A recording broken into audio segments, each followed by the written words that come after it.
წყალი, ნიადაგი, მწვანე საფარი. ეს ჩვენი გარემოა. ჩვენ შევეცდებით აღვადგინოთ დაკარგული ჰარმონია ბუნებასთან. მწვანე ეთერი, რადიო იმედზე. შორენა ცხოვრება შულთან ერთად. ეს ჩვენი გარემოა.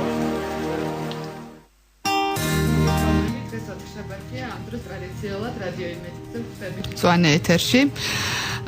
დღეს საქართველოში დღეს ჩვენი სტუმარია დაცული ტერიტორიების სააგენტოს თავმჯდომარე რატი ჯაფარიძე. მოგესალმებით ბატონო რატი, დიდი მადლობა რომ მოგზავნეთ. მე ესეთ შესავალს ვიტყვი, ასე ვთქვათ, საქართველოში დაცული ტერიტორიების დაარსებას დიდი ხნის ისტორია გააჩნია. პირველი დაცული ტერიტორია ლაგოდეხის სახელმწიფო ნაკრძალი შეიქმნა ჯერ კიდევ 1912 წელს. ამჟამად კი დაცული ტერიტორიების საერთო ფართობი ქვეყნის ტერიტორიის 7,3%-ია. დაცული ტერიტორიების დაახლოებით 75% ტყით არის დაფარული. საქართველოში 14 სახელმწიფო ნაკრძალი, 9 ეროვნული პარკი, 18 აღკვეთილი, 21 ბუნების ძეგლი, 2 დაცული ლანდშაფტი და 1 მრავალმხრივი გამოყენების ტერიტორია. ბატონო რატი, რა არის დაცული ტერიტორიების ძირითადი მოვალეობა? დაცული ტერიტორია იქნება ისეთ ადგილზე, რომელსაც აქვს გამორჩეული სანახაობრიობა და სადაც განსაკუთრებული მცენარეებისა თუ ცხოველების არსებობაა დაფიქსირებული. ამ მხრივ ჩვენი ქვეყანა არის საკმაოდ მდიდარი, მიუხედავად იმისა, რომ გასული წლების მანძილზე საკმაოდ აქტიურად მიმდინარეობდა გინდა ხისჭრა და გინდა ნადირობა, რომელიც ფაქტიურად ეს ხდებოდა დაცული ტერიტორიების პარკებში? კი, მანდაც ხდებოდა. ამის მიუხედავად ჩვენი ქვეყანა საკმაოდ მდიდარი არის ამ კუთხით და ის ადგილები, რომელიცაც გააჩნიათ ეს განსაკუთრებული ფასეულობა ლანდშაფტური თუ ბიომრავალფეროვნების კუთხით, არის სახელმწიფოს მიერ დაცული. ტურიზმის კუთხით როგორია? დავუშვათ, რამდენად არის აქტიური ტურისტთა დინამიკა ვიზიტორთა და რამდენად არის ეს პრიორიტეტი თქვენი სააგენტოსთვის ტურიზმის განვითარება? მინდა ვთქვა შემდეგი რამ. როდესაც დაცულ ტერიტორიებზეა საუბარი, დაცული ტერიტორია არ უნდა მოიაზრებოდეს იმ ადგილად, სადაც უნდა განვითარდეს მასობრივი ტურიზმი. დაცული ტერიტორიის შექმნის მიზანი პირველი და უპირველესი არის ის, რომ მოხდეს იქ არსებული ეკოსისტემების დაცვა. იქ არსებული ბიომრავალფეროვნების შენარჩუნება და ასე შემდეგ. როდესაც ჩვენ მასობრივ ტურიზმზე გადავდივართ, ეს თემა კონფლიქტში არის ამ ჩვენი ორი ძირითადი მიმართულების მიზნის საწინააღმდეგოდ არის ეს. და ამიტომ ძალიან მნიშვნელოვანია, რომ ყოველთვის, როდესაც ტურიზმზე არის საუბარი, გავითვალისწინოთ ის მომენტი, რომ ეს მიმართულება არ იყოს კონფლიქტში დაცული ტერიტორიების განვითარების ძირითად პრიორიტეტებთან.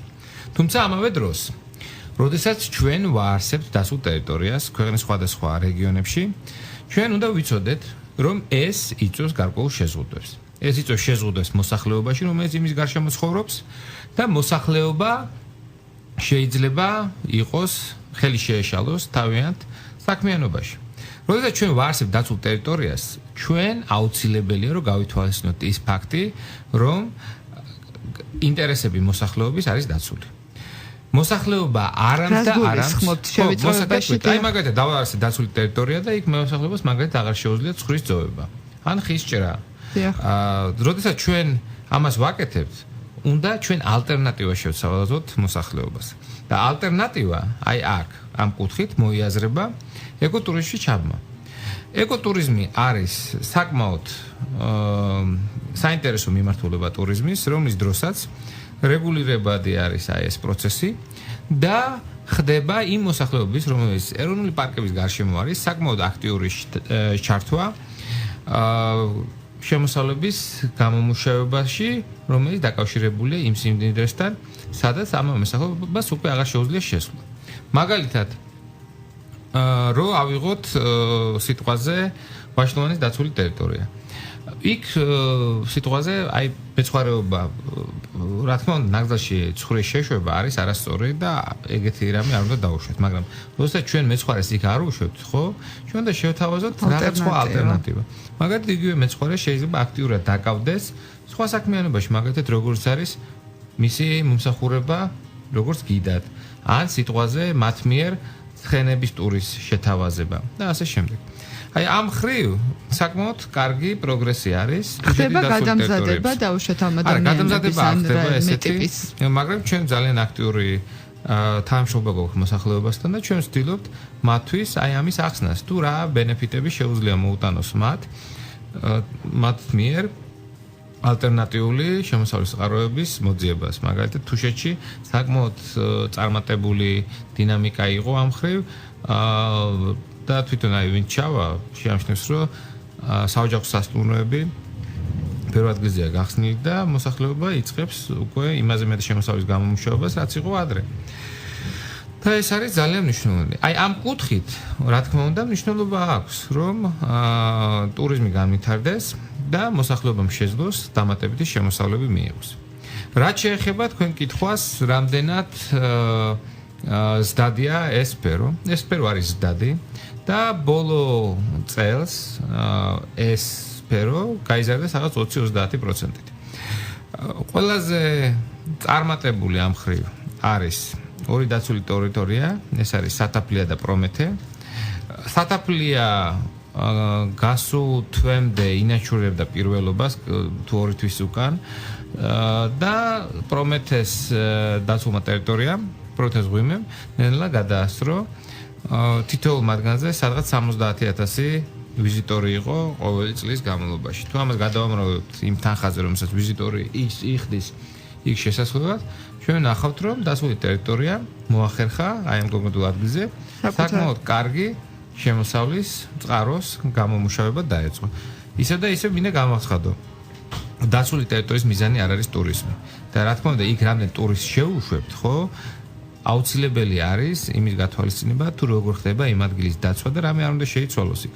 სწორედ ამიტომ ჩვენ ვახორციელებთ მონიტორინგს, რომ ტურისტების რაოდენობა, რომელიც იქ შევა, ნეგატიურად არ მოახდინოს ზემოქმედება აი ამ ორ მშვენიერ ბუნების ძეგლზე.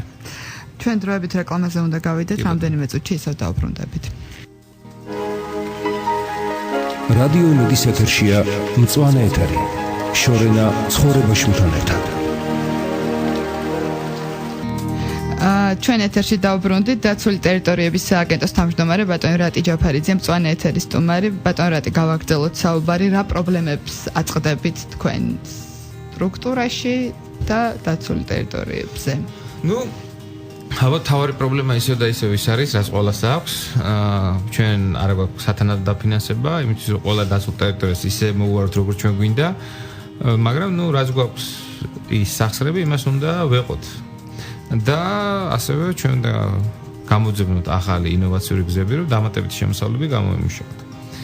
და ამ ხრივ გარკვეული ნაბიჯები გადაიდგა და მინდა თქვა, რომ აი დღეს მომახსენეს, რომ პირველად მოხდა, რომ ჩვენმა შემოსავლებმა, საკუთარმა შემოსავლებმა $1,000,000 გადააჭერბა, რაც არის მართლაც რომ ძალიან პოზიტიური დინამიკა და ჩვენ იმედი მაქვს, რომ მომავალ წელსაც ეს ზღვარი კიდევ უფრო გაიზრდება. მეორე მიმართულება რაც არის, ეს უკვე ჩვენი ქვეყნის მოსახლეობის პრობლემატიკას უკავშირდება. ანუ ისევ და ისევ მინდა დავუბრუნდე იმ თემას, იმ თვითშეგნებას, რომელიც ჩვენ მოსახლეობას აქვს.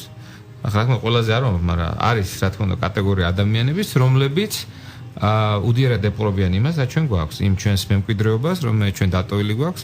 შეუძლიათ 9 სართულიანი ქართული სადღეგრძელოები წარმოთქვან და ილაპარაკონ როგორ უყვათ სამშობლო, მაგრამ მეორე წუთს გავიდნენ გარეთ და ის ნაგავი დაყარონ და გზაზე დატოვონ, რაც მათთან გააჩნიათ და არ წაიღო. ეს არის მართლაც პირდაპირ ვიტყვი მათი ველურობის ძალიან კარგი გამომხატველი, რომ შეუძლიათ ლაპარაკი.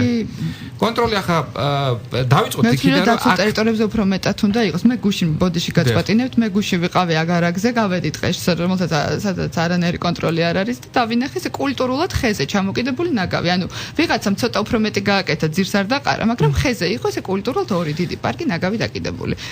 მაგრამ თლირად თქვენ მიმართულებით უფრო კონტროლი უფრო უნდა. იცით რა, ჩვენ ვერსად აი გამორიცხული არის, რომ ყველგან დავაყენოთ ნაგვის ყუთები. მაგრამ მოდი მე ესე ვიტყვი რა, მე ასე ლაშქრობებში დავდივარ 93 წლიდან. და არასოდეს მახსოვს, რომ მე ვისთანაც ერთად წავსულ ვარ, ვინმეს დაეტოვებინა ნაგავი იქ. ყოველთვის მოქონდა ჩვენ ცნობიერების პრობლემაც არის. ეს არის ხო, ეს არის ოჯახის ამბავი, იმიტომ ოჯახში უნდა გაგზავნონ ისე, რომ იცოდე, რომ ნაგვის დაყრა არის არასწორი მიდგომა. და ამ მხრივ ძალიან მნიშვნელოვანია ჩვენ ვიმუშაოთ ახალგაზრდა თაობაზე. ახალგაზრდა თაობასთან და ამ მხრივ ჩვენ გარკვეული ნაბიჯები გვაქვს გადადგმული და ამაზე შეიძლება ცალკე საუბარი. ანუ ნაგვის დაყრის პრობლემა არის პრობლემა, რომელიც მე ძალიან მტკივნეულად აღვიქვამ და მიმაჩნია, რომ ამას უნდა ვებრძოლოთ. მეორე პრობლემა, რომელიც ასევე მნიშვნელოვანი არის ბრაკონიერობის პრობლემა. ახლა ეს პრობლემა ისეთი აქტუალური აღარ არის, როგორც ადრე იყო, როდესაც ცნობილი იყო მაგალითად ჩვენთვის, რომ სახელმწიფო ჩინოვნიკები იყენებდნენ სახელმწიფო რესურსს იმისთვის, რომ თავიანთი ჟინი აი ამ იშვიათი ცხოველების მოკლედ დაეკმაყოფილებინა. ახლა მე პირადად ხო ნადირობასთან მაქვს ნეგატიური დამოკიდებულება, თუმცა მოდი ახლა ვთქვათ, რომ არის კატეგორია ადამიანების, რომელსაც ძალიან უყვარს ეს და ახლა ჩემს სამეგობროში ბევრია ეგეთი. მაგრამ თავი და თავი არის ის, რომ მე ესე მგონია, რომ უნდა ასე ვთქვათ, ხალხმა დააფიქსიროს პოზიცია, თუ რა არის კარგი, რა არის ცუდი. ახლა მე ნადირობაში თუ ვერანაირად ვერ მივიღებ მისაღებად იმას, რომ ადამიანი რაღაც სიამოვნებას ღებულობდეს ცოცხალი არსების მოკვლაში. ახლა მესმის, რომ თუ თავზე გესხმის ან შენი რაღაც სასიცოცხლო საჭიროებები გჭირდება მაგ კვებისთვის, მესმის, რომ ცხოველი მოკლა და შეჭამო და ან თავი დაიცვა.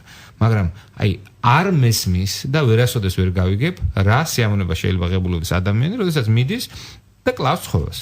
ეს ჩემთვის გაუგებარია. მაგრამ ერთია მე რა არის ჩემთვის გაუგებარი, მეორე არის, რასაც კანონი ამბობს. კანონი ამბობს და უშვებს, რომ ნადირობა შეიძლება და ამ მხრივ ეს პროცესი უნდა იყოს რეგულირებული და ის ხალხი, ვინც სიტყვაზე სამონადირო მეურნეობის ჩამოყალიბება უნდათ, ჩვენ ბუნებრივია, მე მომწონს თუ არ მომწონს, კანონის ფარგლებში უნდა შევუწყოთ ხელი და ეს პროცესი, რა თქმა უნდა იყოს მდგრადი, რომელსაც ხელი უნდა შეუწყოს როგორც აი ბიზნესის განვითარებას, ისე ბიომრავალფეროვნების გაუმჯობესებას, ამა თუ იმ დაცულ ტერიტორიას. მეორე მიმართულება აი ამ ნადირობიდან გადავდივარ, მინდა ისე ბრაკონიერობაზე გადავიდე, ეს მართლა პრობლემა არის და ეს პირდაპირ ცალსახად უნდა იყოს საზოგადოების მიერ დაგმობილი და დათქვამი, რომ ეს არის ბოროტება და ვინც ამაში მონაწილეობს, მაგას არც ქვეყანა ეყვარება და არც არაფერი ეყვარება და პირდაპირ უნდა უწოდოთ თავიანთი სახელი.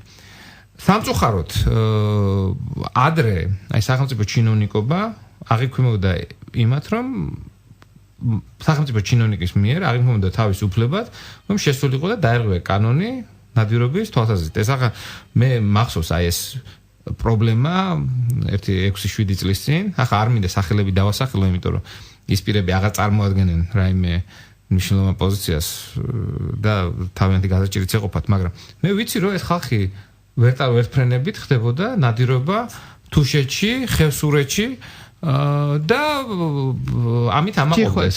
დიახ, ჯიხვებზე, არჩევებზე, ნიამორებზე და ასე შემდეგ.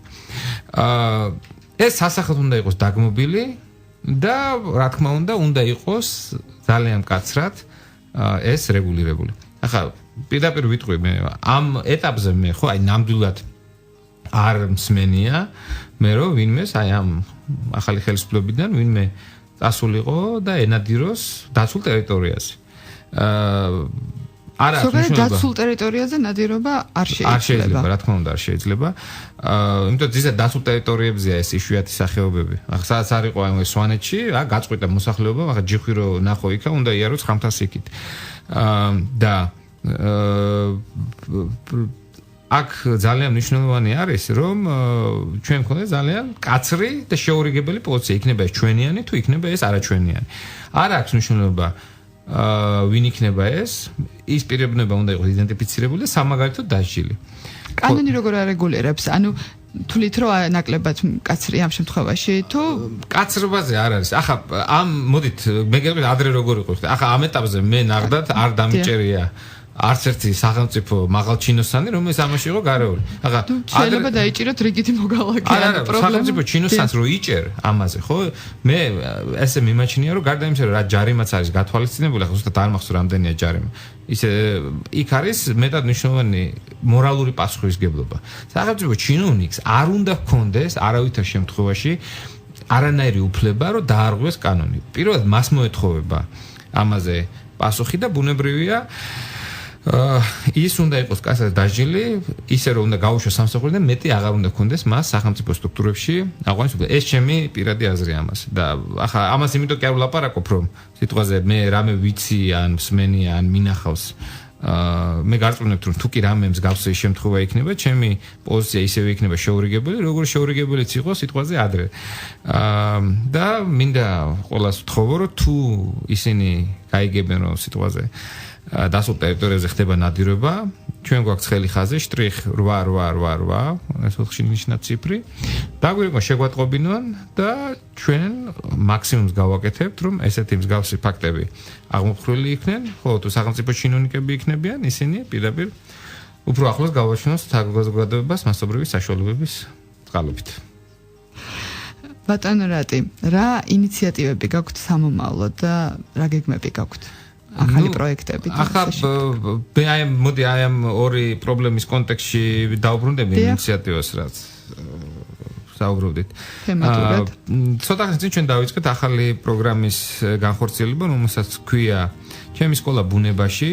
იდეა მდგომარეობს იმაში, რომ ჩვენი სკოლის მოწაფეებს ვანახოთ ის რა გაგვაჩნია, ის რა კულტურული მემკვიდრეობა და ბუნებრივი მემკვიდრეობა აქვს დატოვილი ჩვენს წინაპრებს ჩვენთვის. და აი ეს პროგრამა მე მთავრდება გარემოს დაცვითი ლექციით და ვთვლი რომ საკმაოდ კარგი წამოწყება იმისთვის რომ ახალ თაობაზე ნელ-ნელა მოვახდინოთ ასე ვთქვათ გავლენა თუ რა და იცოდენ მათ თუ რა მნიშვნელობა აქვს სიტყვაზე რომ არ დავანაგვიანოთ ან ცხოველები და რატო არ უნდა დავხოცოთ ან ხეები რატო არ უნდა მოვჭროთ და ასე შემდეგ.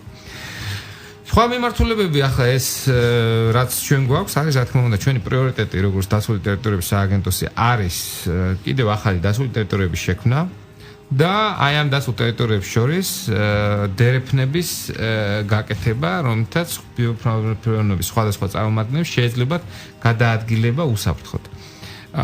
და ამ მიმართულებით გვაქვს გარკვეული ნაბიჯები გადადგმული და მიმდინარეობს. მნიშვნელოვანია ჩვენთვის ასევე სხვადასხვა ტურისტული ინფრასტრუქტურის მომზადება ისე რომ მდგრადად მოხდეს იქ მოსული ვიზიტორებისთვის მომსახურება და გვაქვს გარკვეული ახალი პროექტები.